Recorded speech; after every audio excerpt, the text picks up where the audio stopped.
네, 오늘 말씀 함께 나누겠습니다. 잠시만요.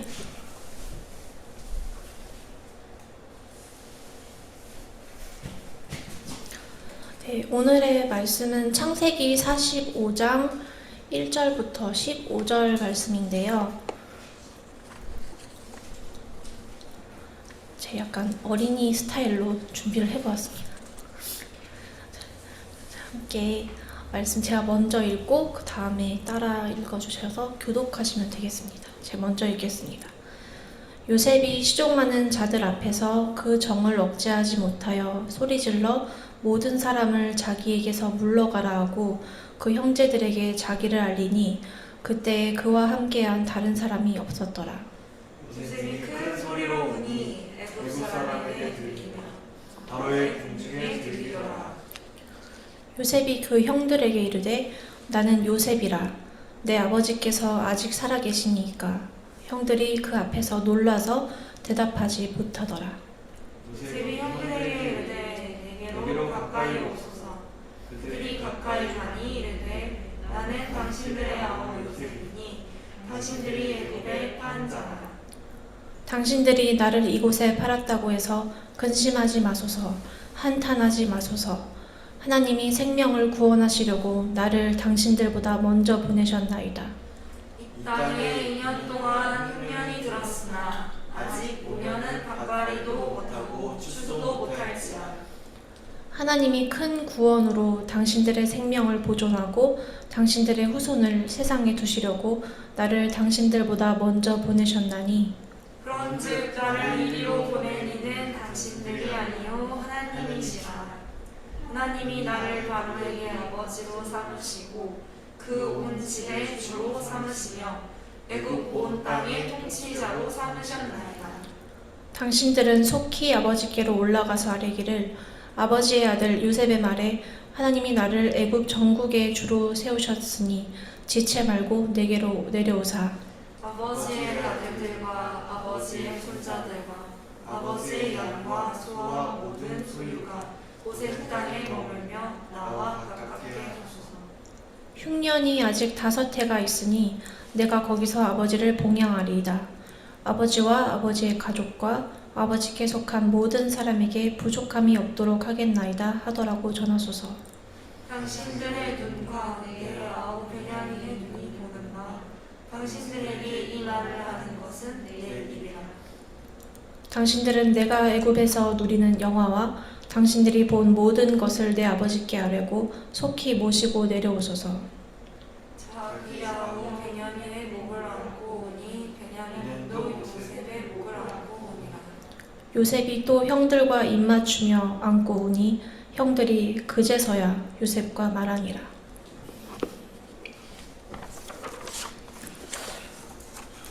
예상하셨겠지만 아마 저는 오늘 조금 말이 안 되는 얘기를 하려고 해요. 뭐냐면 할 수 없다고 말하면서 동시에 해야 한다고 이야기를 할 거거든요. 그것이 무엇이냐면 바로 용서입니다. 예수님 PPT를 띄워주세요. 네, 저렇게 대문짝만하게 써진 것을 예수님이 가리키고 계십니다. 그런데 이 용서는 진짜 우리 힘으로는 안 되는데 꼭 해야만 하는 일이에요. 그러면은 왜 안 되는 걸 하라고 하나요? 이렇게 물어볼 수 있어요. 네, 주님은 우리의 힘으로 용서할 수 없다는 걸 잘 아세요. 그런데 할 수 있게 도와주세요. 그리고 제 생각에는 그렇게 하면 나에게서 미움과 분노, 상처, 각종 부정적인 것들이 그제서야 일단락이 되고 내 안에 평안과 사랑이 올 수 있기 때문에 그러시는 게 아닐까 그런 생각을 하고 있어요. 그런데 살다 보면 한두 명씩 생기다 보면 내가 싫어하는 사람이 얼마나 많이 생기는지 가만히 생각해보면 정말 너무 많은 사람을 싫어하고 있어서 놀랄 때가 있어요. 그 중에 또 한두 명 정도는 진짜 내가 아무리 한 평생 동안 용서하려고 해도 용서가 안 되는 사람도 있어요. 네, 이런 말 들어보셨나요? 원수를 사랑하고 너희를 박해하는 사람을 위하여 기도하여라. 마태복음 5장에 나오는 말씀이거든요. 근데 이 말씀 아마 교회에 오래 다니셨으면 많이 들어보셨을 거예요. 그리고 또 있어요. 우리가 우리에게 죄 지은 자를 사하여 준 것 같이 우리의 죄를 사하여 주옵시고. 이거는 주기도문에 나오는 말이거든요. 우리가 수도 없이 고백하는 말이에요. 우리가 우리에게 잘못한 사람을 용서해 준 것 같이 나를 주님께서 용서해 주세요. 그런데 여기서 한번 생각해 볼 것은 내가 정말 주님 앞에 가서 당당하게 주님, 저 정말 다 용서했어요. 저도 용서해 주세요. 라고 말할 수 있을까요?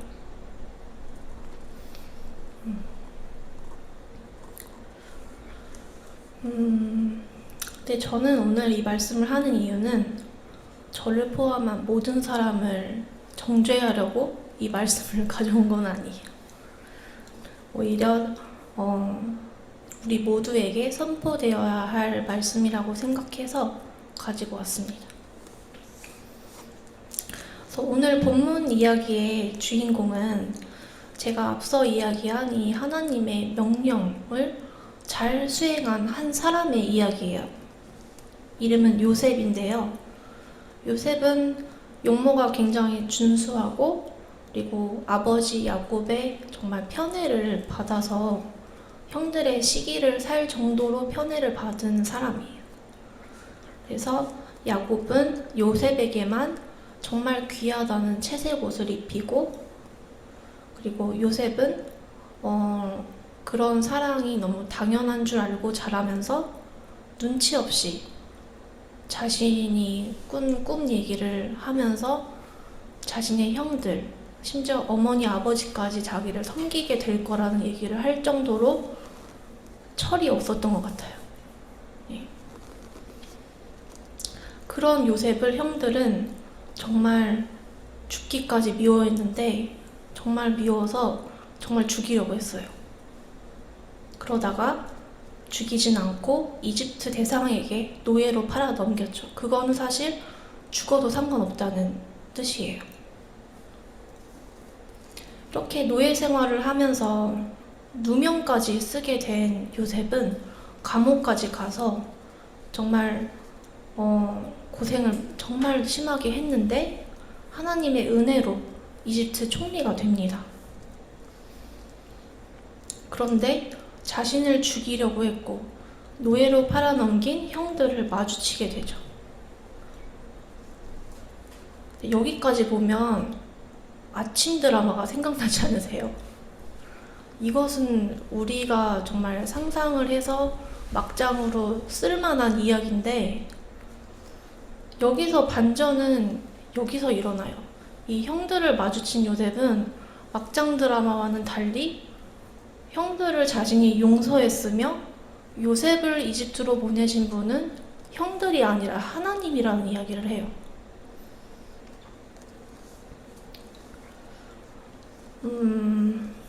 근데 정말 이해가 안 가죠. 근데 이 대목에서 우리가 알 수 있는 부분은 요셉은 철저하게 하나님 중심의 사람이었다는 거예요. 그 어떠한 험한 일도 요셉한테는 하나님의 선하신 섭리 아래 이루어진 그런 일에 불과했어요. 심지어 자신의 형들이 자기를 죽이려고 했고 팔아넘긴 것마저도 하나님의 선하신 섭리로 인정했어요. 근데 저는 그렇게 나아가기까지 요셉의 그 상처받고 완고해진 마음, 그 모든 것을 부드럽게 만져서 풀어주신 이가 하나님이라고 저는 생각해요. 네. 근데 사실 우리 인생이 요셉의 일처럼 이렇게 인과관계가 확실해서 이건 이러해서 하나님의 섭리가 이러했고 이랬기 때문에 이런 일이 생긴 거야. 이렇게 명쾌하게 풀어지지만은 않아요, 사실. 오히려 이해가 안 가는 일이 굉장히 많고, 그리고 심지어 그 고통 한가운데 내가 있으면 이런 말이 사실 적용이 잘 안 돼요. 그리고 심지어 나를 힘들게 하는 사람과 지속적으로 부딪혀 가면서 살아야 하는 경우도 있어요. 그 사람이 직장 동료일 수도 있고 나의 가족일 수도 있고 친구일 수도 있어요.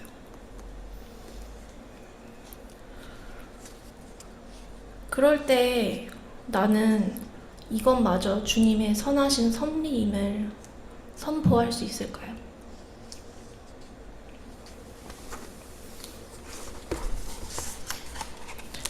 조창만 목사님이 이런 이야기를 하신 적이 있어요. 용서가 안 되면 그냥 있는 그대로 내가 왜 화가 났고 왜 아프고 힘든지 있는 그대로 주님께 다 쏟아내라는 말씀하신 적이 있어요. 그래서 제가 정말 했거든요. 당일 그 이야기 듣고 바로 했어요. 바로 했는데 저의 경우에는 바로 생각난 사람이 있었거든요. 제 가족이었는데 이 가족을 용서할 수 없다. 그래서 이 마음을 주님께 털어놓고 그 사람 자기가 잘못한 것도 모르고 뻔뻔하게 나한테 사과도 안 한다. 이런 말을 서스럼없이 제가 했죠. 근데 그러고 나서 주님이 생각나게 하신 게 있었어요. 바로 제가 잠깐 설명드리면 모태신앙인데 20대를 통째로 하나님을 떠났어요. 그러다 강권적으로 이제 하나님의 인도로 하나님을 만나게 됐는데 정말 다른 나라까지 가서 탕자의 삶을 살던 저는 하나님 안중에도 없었고 죄라는 개념조차 없었고 정말 끝장판을 보고 있었거든요. 근데 그때도 주님은 여전히 저를 사랑하셨고 용서하셨고 만나주셨고 구원해 주셨거든요. 그걸 보게 하셨어요. 너 나한테 잘못했다 한 적 있어? 내가 가서 널 만나줬고 너 구원했어. 너 나한테 잘못했다고 온 적 없잖아. 그때 제가 할 말이 이렇죠.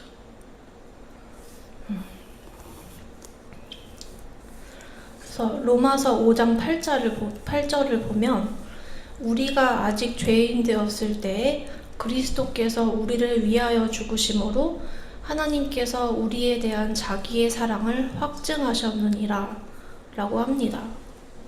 이 말이 그대로 제 삶에 적용이 되는 순간이었어요. 주님은 제가 이쁜 짓을 해서 용서해 주시고 저의 그런 어떤 행위로 그러신 게 아니라 그냥 죄인인 저를 품어주셨어요. 그리고 무한으로 사랑해 주시고 위로해 주시고 잘못한 건 전데 말이죠. 네. 그리고 또 제가 용서에 대해 생각을 했을 때 용서는 사실 하나님의 주권의 회복이라는 생각이 들었어요. 보통 어떠한 사건을 생각하면 그 사람이 뭘 해서 내가 어떤 상처를 입었고 이런 뭔가 사람에게 중심이 가 있잖아요. 근데 하나님을 이 요셉의 용서한 사건을 보면 중심이 하나님에게 가 있어요. 그래서 하나님의 선하신 섭리 안에 일어난 일이라는 고백을 하는 거예요. 그래서 그 사람의 어떠한 행동, 어떤 사건이 선하신 주님 안에 속하는 그런 관점으로 이제 옮겨가는 일이 일어나는 거죠. 그리고 사실 하나님이 보시기에 내가 아팠고 힘들었고 이런 거 너무나 슬퍼하시고 같이 울기까지 정말 안타까워 하시지만 하나님은 나를 아프게 한 그 사람도 사랑하세요. 그리고 무엇보다 하나님이 사랑하시는 내가 다른 사람을 미워하며 아파하기 원하지 않으세요.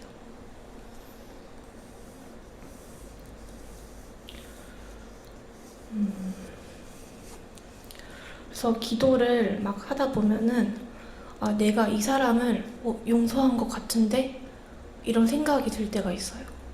나 이제 괜찮은 것 같다. 막 그 사람을 위해 기도도 하고 이렇게 넘어가기도 해요. 그런데 사실 저는 그 다음에 또 밉더라고요. 이 산을 하나 넘어서 이제 평지에 갔다고 생각을 했는데 산이 끊임이 없는 거예요. 이 산 맥이었던 거예요, 사실. 네. 그래서 정말 피 흘리기까지 싸우라는 게 정말 좀비 같은 이 미움이 발딱발딱 설 때마다 그때 그래서 피 흘리기까지 싸우라 하셨구나 이런 생각을 하기까지 했습니다. 네. 근데 제가 요셉도 요셉인데 정말 용서하면은 떠오르는 두 인물을 또 예화로 가져왔는데요. 한 분은 손양원 목사님이세요. 이분은 아시는 분들도 있을 수 있어요. 굉장히 유명하신 분인데 그 자신의 두 아들을 죽인 사람을 양자 삼아서 키우신 분이에요. 목사님이신데 이 목사님이 사실 이 두 아들을 죽인 그 사람을 점진적으로 어떻게 세월이 가며 용서하고 이런 게 아니라 이 두 아들 장례 예배 때 이미 감사 기도를 드리셨어요.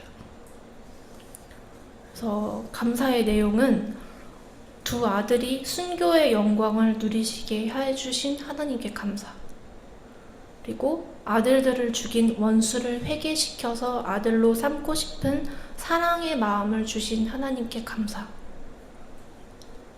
근데 이게 가능한 일인가요? 목사님은 아들들을 사랑하지 않으셨나요?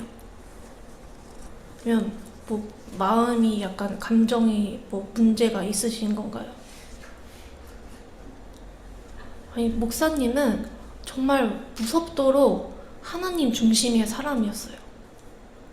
두 아들이 죽은 것은 하나님의 뜻이고 그들을 죽인 사람을 용서할 마음, 사랑하고 품을 마음을 주신 것이 하나님이라는 것을 목사님은 아셨어요.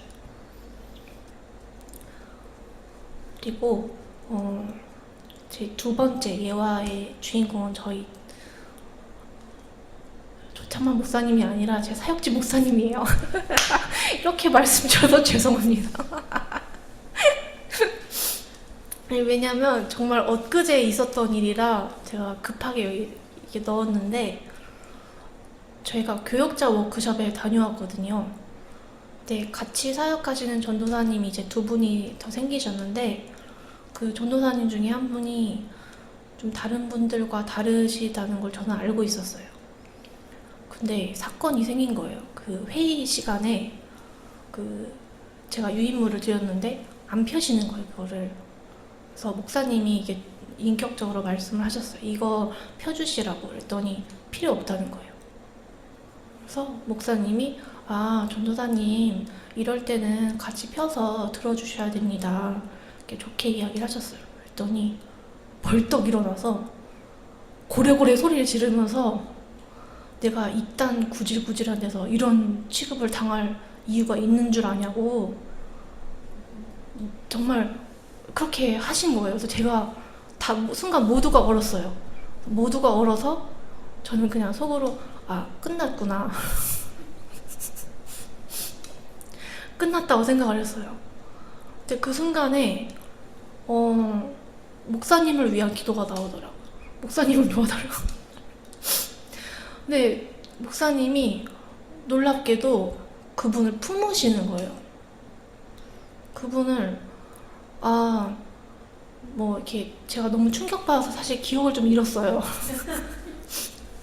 근데 어쨌든 분명한 것은 품으셨어요. 그래서 사모님마저도 그 순간에 아, 전도사님의 마음에 상처가 있으신 것 같아요. 이러면서 말할 수 있도록 도와주시더라고요.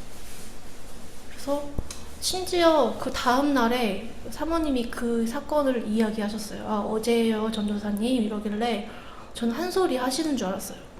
근데 그게 아니라 잘하셨다는 거예요. 그래서 그렇게 마음에 있는 걸 이렇게 분출하는 게 중요하다. 이런 이야기를 해주시더라고요. 그래서 제가 사실 제가 다른 교회 사역은 이렇게 정식으로 한 적은 여기가 처음이지만 듣기로는 그렇게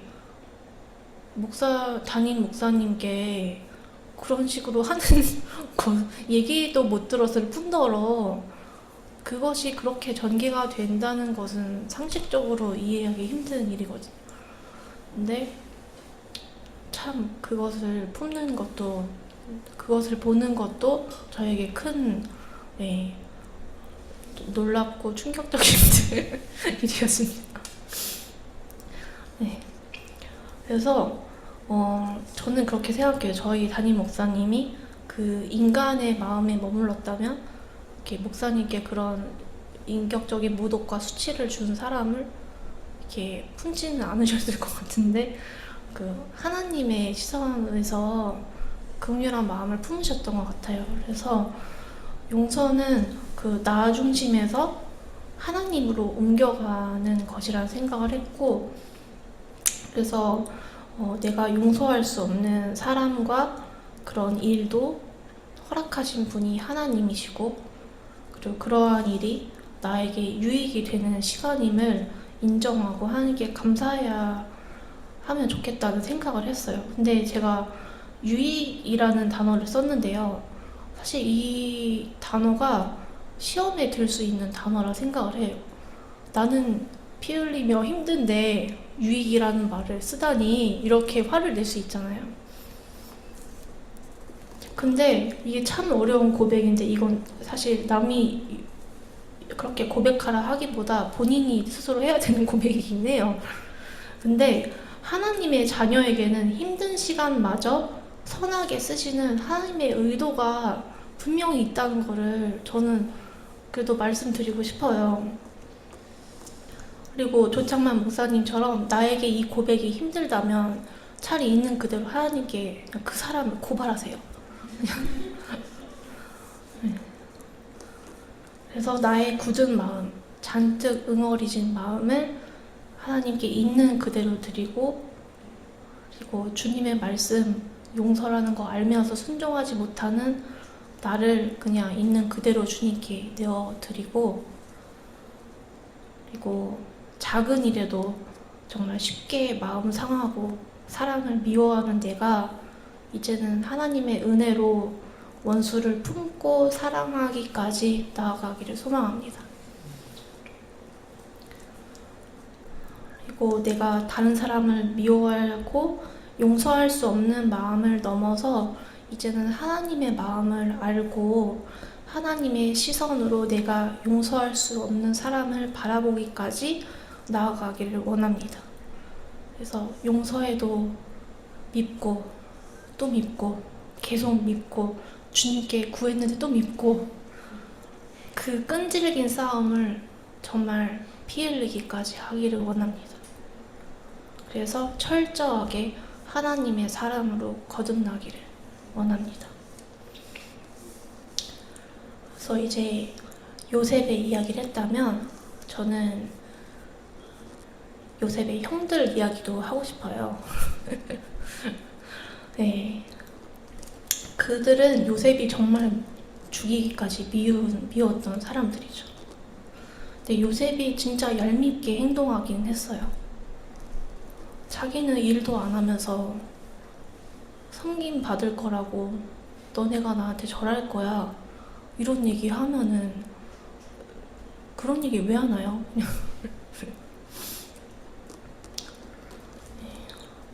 근데 살다 보면은 이럴 때가 진짜 많은 것 같아요. 이렇게 상대방의 부족함이 상대방의 어떠함이 나에게 찔림이 되고 상처가 되고 그냥 상대방의 모습 그 어떠함 자체가 나에게 상처가 되는 거예요.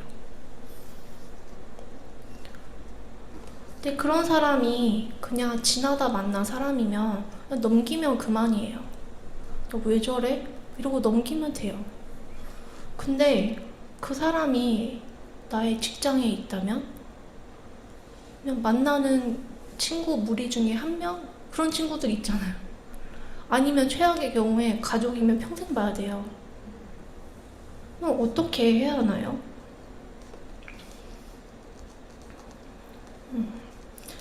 심지어 사실 TV에서 나오는 그런 막 오손도손한 단란한 가정은 현실 속에서 보기가 진짜 힘든 것 같아요.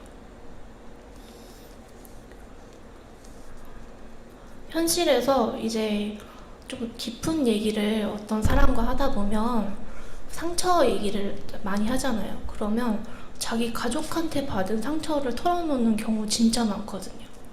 막 별별이 다 있어요, 가정에서. 그러면은 이 사람을 어떻게 해야 하는지 그런 게 정말 너무 어려운 문제잖아요. 그래서 요셉의 형들은 제가 좀 격하게 얘기하면 실패했어요. 죽이려고 했잖아요. 근데 정말 그러한 그 흐름이 사실 그렇게 이상하진 않거든요. 그냥 인간적인 시선에서 보면 그냥 무르르듯 가는 거고 그냥 결국 그런 결말이 있는 것도 그냥 그렇게 잘 이어져 나가는 것 같아요.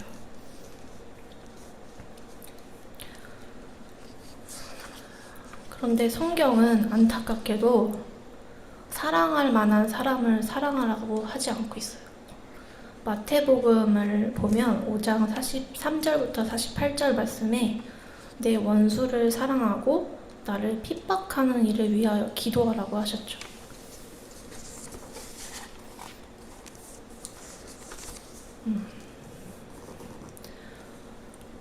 근데 그렇게 정말 너무나 힘든 가족의 문제 그런 것에 정말 한가운데 있는 사람에게 이러한 말씀을 들이대며 왜 당신은 당신의 이웃도 사랑하라는데 가족을 사랑하고 막 품지 않습니까? 이러면 그 사람이 아멘 할렐루야 순종하겠습니다 이러면서 막 사랑을 칭찬하고 막 도시락 싸주고 이럴까요?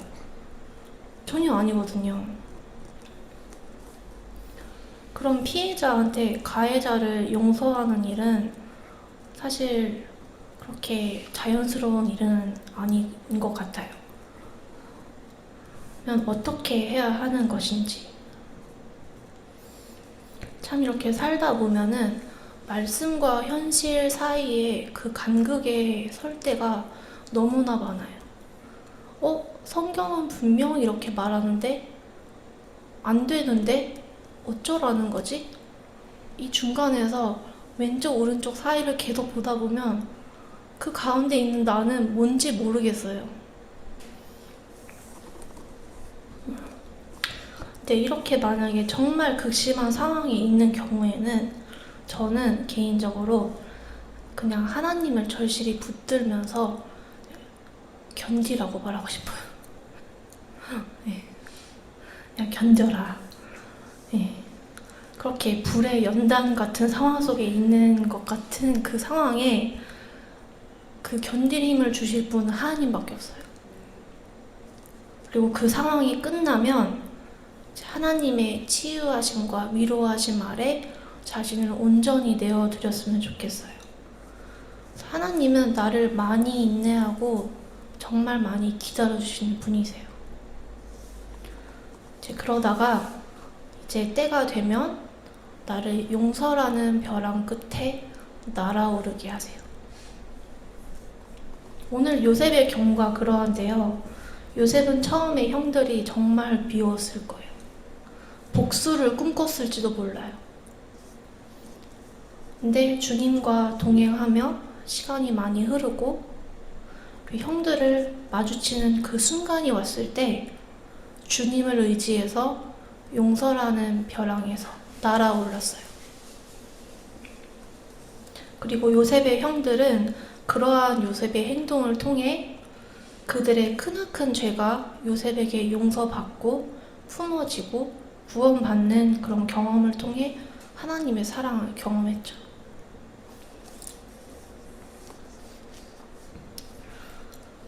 자, 오늘 두 가지 경우가 나오는데요.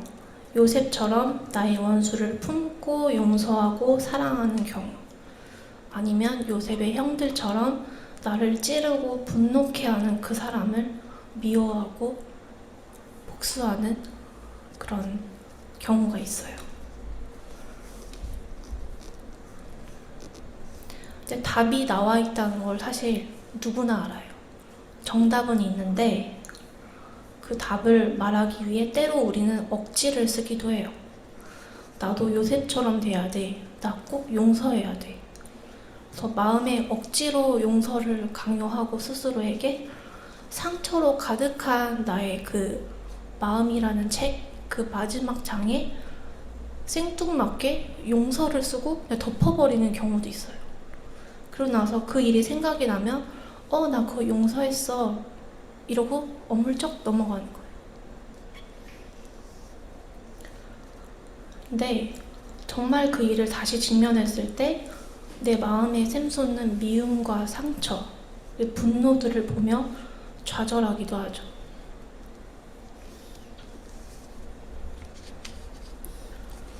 그래서 제가 나름대로 인생의 연수는 짧다면 짧지만 각가지 경우에 어떻게 하는 게 좋을지 생각을 해봤는데요. 적용을 하셔도 좋고 안 하셔도 제가 할 말이 없습니다. 네, 1번은 상대와 지속적인 관계를 맺어야 하는데 미운 경우, 그리고 2번에 그 지속적인 관계 맺는 건 아닌데 이미 내 마음에 정말 엄청난 상처를 줘서 원수하면 그 사람이 떠오를 정도로 내 마음에 이렇게 맺혀버린 경우, 아니면 최악의 경우에는요, 이 원수가 나와 지속적으로 관계를 맺는 경우, 이렇게 세 가지를 생각해 봤어요.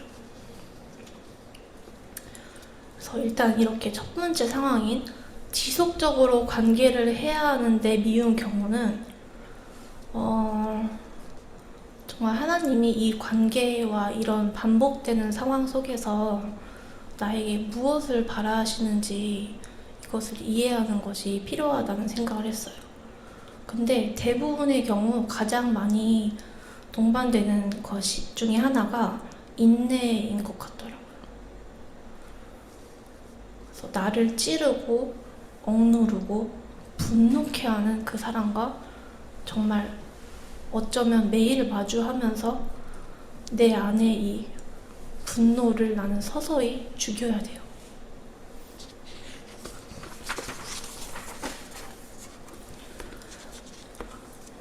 그래서 성숙한 자가 미성숙한 자를 감내하는 경우가 많기 때문에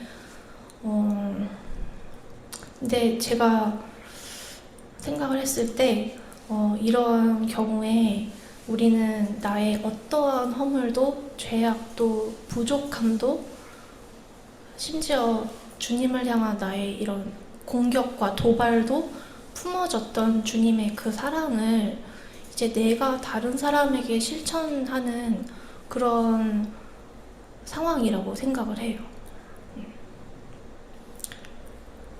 네, 나는 사실 하기가 어렵기 때문에 주님께 의지하며 주님의 은혜로 한 번, 두 번 시도하고 성공도 하고 실패도 하고 이런 정말 힘든 싸움을 이어나가야 하는 경우인 거죠. 네, 두 번째로 이제 지속적인 관계를 맺는 건 아니지만 내 마음에 그 사람이 원수로 정말 이렇게 각인이 되어버린 경우인데요. 그럴 경우는 정말 평생의 숙제가 되는 것 같아요. 정말 어떤 마음 생각마저 들었냐면 이제 화산이 있으면 그 아래 마그마 방들이 있다고 해요. 그래서 그 방에 이제 마그마가 다 차면은 화산이 폭발하는 거예요. 근데 이 원수라는 거는 내 마음에 그 마그마 방이 생겨서 그 마그마를 이제 용서하며 비워내도 다시 차오르더라고요. 근데 이런 것은 정말 저도 잘 모르겠어요. 그냥 정말 노력해도 안 되기 때문에 절실히 기도를 해야 되는 것 같습니다. 네. 네. 그래서 정말 주님께 나의 아픔을 다 이야기하고 뭐 고발도 하고 뭐 주님께 막 다 이렇게 얘기하면서 뭐 그런 방법밖에 없겠죠, 사실. 이제 네. 그래서 마음의 준비가 안 되었다면 이제 또 주님과 손을 잡고 교제를 하며 이제 용기와 마음과 시기를 주시면 그렇게 해야 한다고 생각을 합니다. 그리고 세 번째 경우가 이제 나의 원수이며 이제 지속적으로 봐야 하는 사람이 있는 경우. 이런 경우에는 진짜 하나님의 뜻이 뭘까 정말 구하는 것이 정말 필요한 것 같습니다. 왜 이런 상황을 주님도 굳이 주시고 싶었을까? 왜 무슨 목적이 있을까? 저는 개인적으로 궁금하더라고요. 왜 그렇게까지 이 사람과 부대껴야 하는지. 네. 그래서 이게 너무 괴롭고 정말 상상할 수 없는 일들이긴 하지만 분명한 사실은 하나님이 내가 하나님의 사람으로서 이 일을 잘 마무리하거나 아니면 잘 이어나갈 수 있게 해주실 것이라 믿습니다. 네. 그래서 저는 오늘 아침에 이제 기도를 하는데 정말 어떤 생각이 들었냐면 저는 정말 죄짓고 정말 제가 생각해도 제 스스로가 뜨악스러운 그런 사람인데 이제 주님의 사랑이 너무 임하는 거예요. 그래서 어떤 마음이 들었냐면 제가 이제 해변가에서 아무리 그 모래사장에 막 욕을 쓰고 막 별별 짓을 다 해도 파도가 와서 싹 쓸어가요. 그런 생각이 들더라고요. 제가 그 어떤 짓을 해도 주님의 사랑이 와서 다 쓸어가시더라고요. 그래서 그것을 느끼면서 정말 주님은 사랑이시구나 해서 오늘 이 용서라는 주제도 나에게 어떠한 짓을 하더라도 사랑으로 싹 덮을 수 있는 그런 우리 모두가 되었으면 좋겠습니다. 오늘 기도로 예배를 이제 마무리했으면 좋겠는데요. 네? 각자 자유롭게 기도해 주시면 좋겠습니다.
예배를 마무리하겠습니다.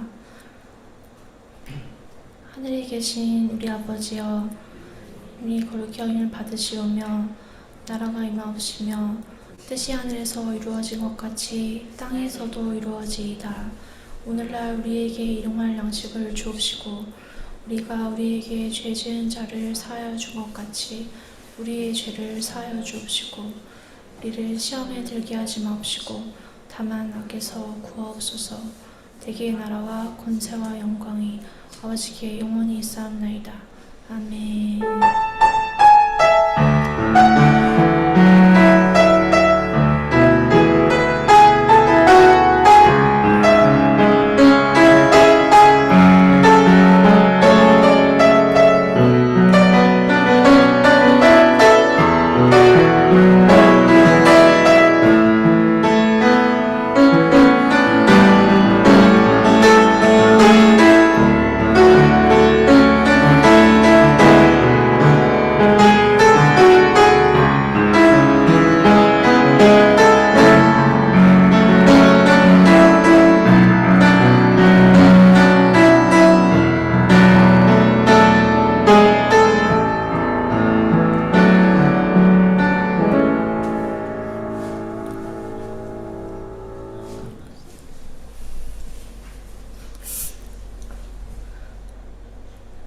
자, 오늘 예배를 마쳤습니다.